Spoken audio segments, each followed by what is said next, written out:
São 11h45 pelo horário de Brasília. Olha só, o presidente Lula planeja reunir virtualmente líderes do BRICS na próxima segunda-feira, dia 8 de setembro, para discutir a política comercial do presidente dos Estados Unidos, Donald Trump. A informação não foi confirmada oficialmente pelo Palácio do Planalto, mas é dada como certa por interlocutores. Assunto que eu converso agora ao vivo com o diretor do Instituto de Relações Internacionais da Universidade de Brasília, professor Antônio Jorge. Ele já está conectado com a gente aqui, o professor, para a gente conversar? Tá sim. Professor, bom dia. Seja bem-vindo aqui com a gente primeiramente mais uma vez, né? Tudo bem com o senhor? Bom dia. Muito obrigado pelo convite. Alegria conversar com você. Vamos lá, professor. A gente ouviu aí, né, recebeu essa informação, ainda não oficial pelo Palácio, mas nos bastidores o pessoal já dá como certa essa reunião de fato que deve acontecer na segunda-feira. Analisando todo os movimentos, qual seria a intenção do presidente Lula com essa reunião nesse momento, professor? Ele deve buscar ali mais, de repente, um apoio ao multilateralismo, enfim, o que deve motivar aí o presidente Lula a buscar esse diálogo com o pessoal do BRICS? Veja, é o BRICS funcionando como deve ser. O BRICS funciona como um fórum de diálogo, um fórum de interlocução. O que está sendo feito agora é aproveitar essa interlocução privilegiada para compartilhar uma visão e uma percepção do que está acontecendo no mundo. O Brasil não é o único país a sofrer bullying do presidente Trump. A Índia acaba de receber, né, semana passada, a mesma atitude, o mesmo tratamento, né, de 50% de tarifas, com o argumento de que ela estaria comprando, está de fato comprando petróleo da Rússia.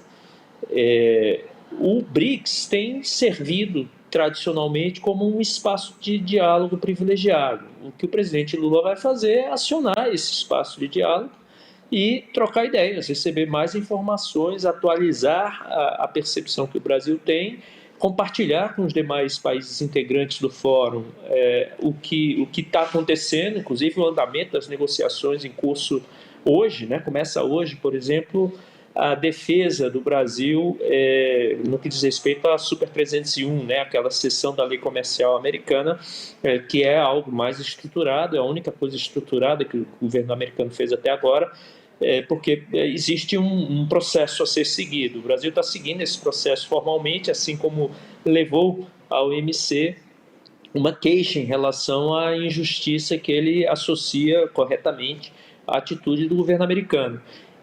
O que os presidentes vão fazer agora é isso, é compartilhar informações, como é que a Índia está respondendo, como é que a Rússia não tem praticamente relação comercial com os Estados Unidos, então não sofreu isso porque está sob sanções.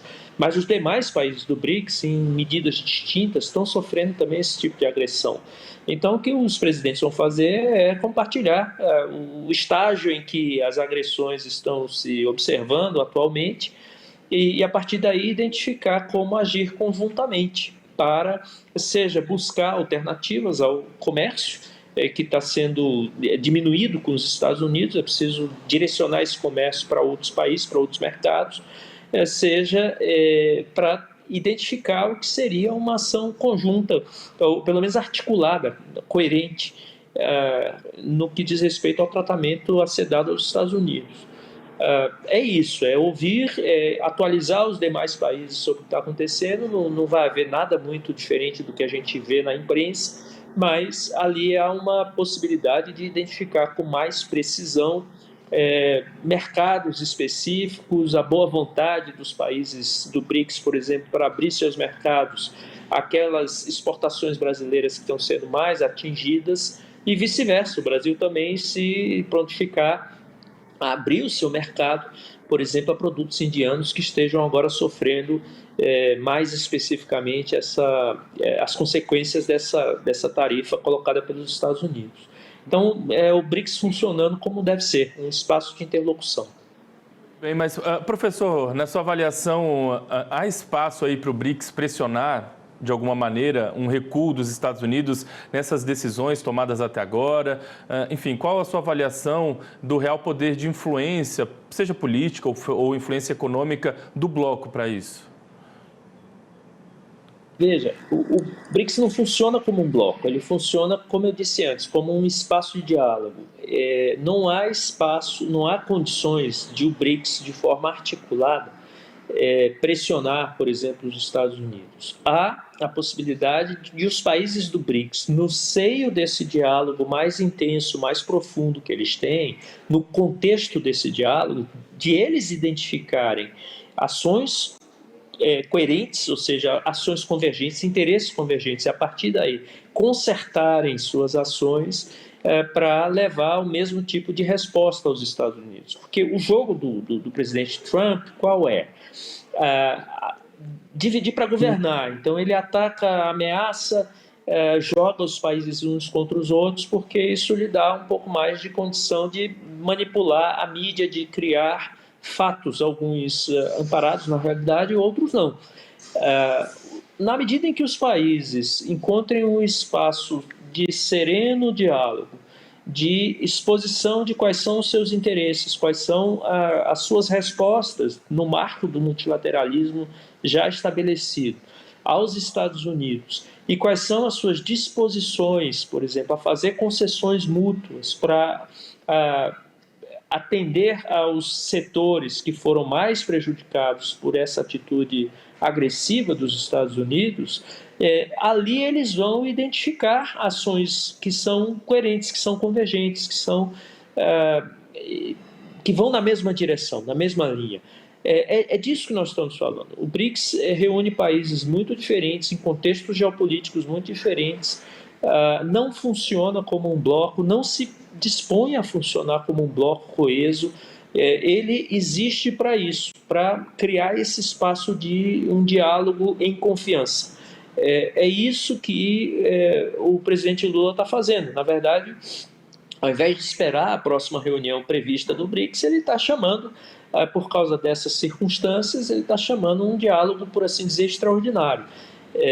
O que se vai fazer ali é isso, é compartilhar informações, e na medida em que os países identifiquem possibilidades de agir na mesma direção, aí sim eles vão utilizar o mesmo discurso com os Estados Unidos e vai diminuir a capacidade do presidente Trump de tentar jogar uns contra os outros, como ele está fazendo não de hoje, desde que assumiu o poder nos Estados Unidos. Então é isso que tem que se esperar. O BRICS ele se coloca como um espaço que faz, às vezes, da OMC. Como a OMC não está se reunindo permanentemente, como a OMC está amortecida, digamos assim, por causa da falta de consenso dos países e por causa da falta de financiamento, principalmente dos Estados Unidos e de outros países desenvolvidos, há uma carência, há um vácuo, há necessidade de um espaço para essa interlocução. O BRICS está preenchendo essa lacuna no cenário internacional. É possível, inclusive, que os países membros do BRICS, e fica aqui um tema de pauta que eu tenho certeza vai ser considerado, decidam fortalecer a OMC. Então, vamos juntos aumentar nossas contribuições para a OMC para fazer com que esse fórum volte a funcionar como deve, porque isso é do interesse coletivo, é do interesse da humanidade. Muito... Então, esse pode ser um resultado, por exemplo. Pois é, o senhor está falando em diálogo aí, né? E aí, não falando sobre o BRICS, mas falando em diálogo desses últimos dias que a gente tem observado, parece que o presidente da Rússia, da China, o primeiro-ministro da Índia, que fazem parte do BRICS, mas não falam em nome do BRICS nesse momento, eles se reuniram aí, né, lá na China recentemente e parece que estão convergindo em muitos assuntos, estão se aproximando em muitos diálogos. Isso é um movimento interessante, talvez fruto justamente de todas essas questões dos Estados Unidos, né, professor? Exatamente, é parte do mesmo processo. Eles se reuniram, na verdade, essa era uma conferência que já estava prevista, na verdade, há meses, estava sendo preparada, há anos, porque é rotativa, né, a Organização de Cooperação de Xangai. Essa organização também está, digamos assim, repercutindo mais do que seria de se esperar. Essa sim é uma organização formal, estabelecida como tal, que visa aumentar a cooperação dos países membros. A ideia era que isso tivesse um impacto regional apenas. como é, por exemplo, poderia ser a OEA, foi no passado, a Unasul foi no passado, a União Africana é hoje. É uma organização que tem uma agenda regional e que tem esse objetivo de aumentar as trocas entre os países e coordenar as ações, inclusive em algumas circunstâncias do ponto de vista macroeconômico. No caso Intela, o resultado de uma organização, de uma reunião que deveria ter impactos regionais, está tendo impacto global por causa desse amortecimento, por causa dessa incapacidade dos fóruns globais preencherem, cumprirem o seu papel. E por quê? Porque os Estados Unidos, que antes lideravam esses fóruns, hoje atacam esses fóruns, porque a União Europeia, que tem uma importância muito grande nesses fóruns, não consegue articular suas energias para revitalizar a OMC, por exemplo.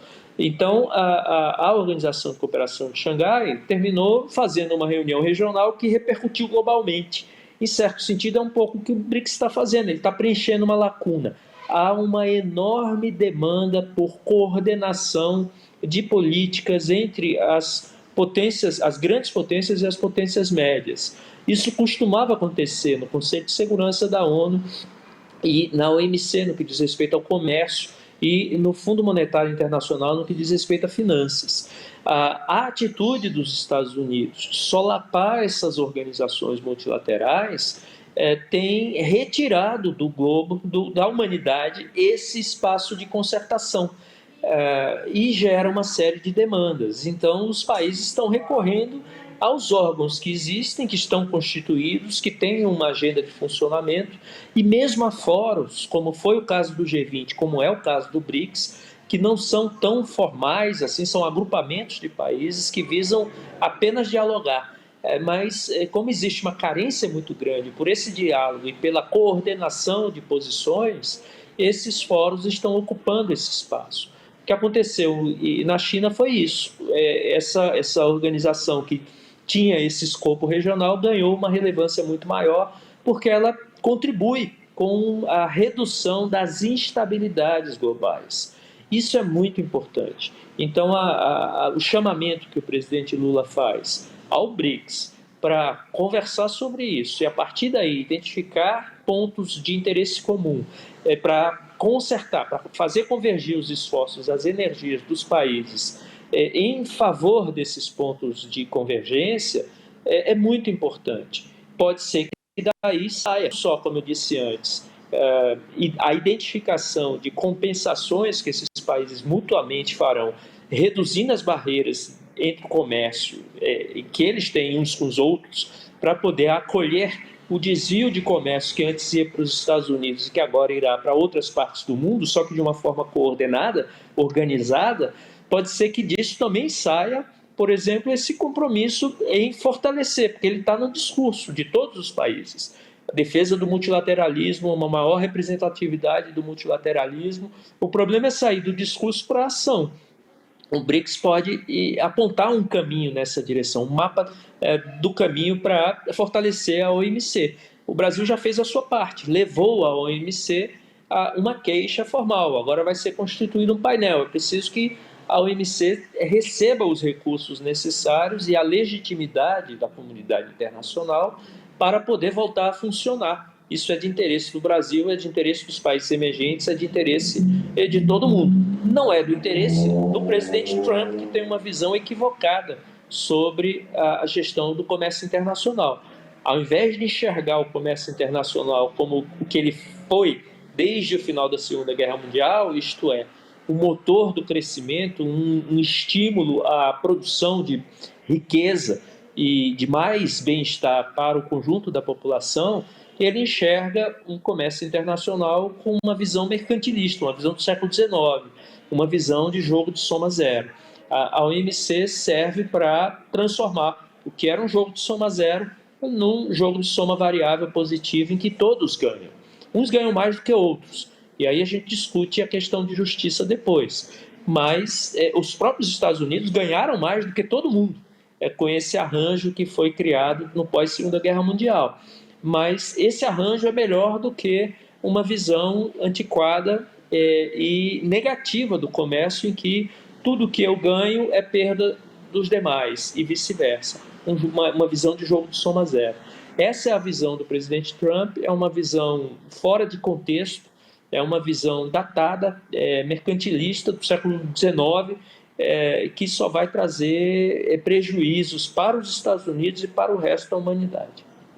Muito bem, professor. Quero agradecer demais a gentileza de ter ajudado a gente a entender um pouquinho melhor esse cenário, né? O cenário internacional é sempre muito importante. A gente, de uma maneira tão didática, trazer essas informações para a nossa audiência. Então, muito obrigado. Uma ótima tarde aí para o senhor e vamos voltar a conversar numa nova oportunidade muito em breve. Sempre à disposição. Torçamos para que saiam bons resultados dessa reunião. Com certeza. Obrigado mais uma vez. Agora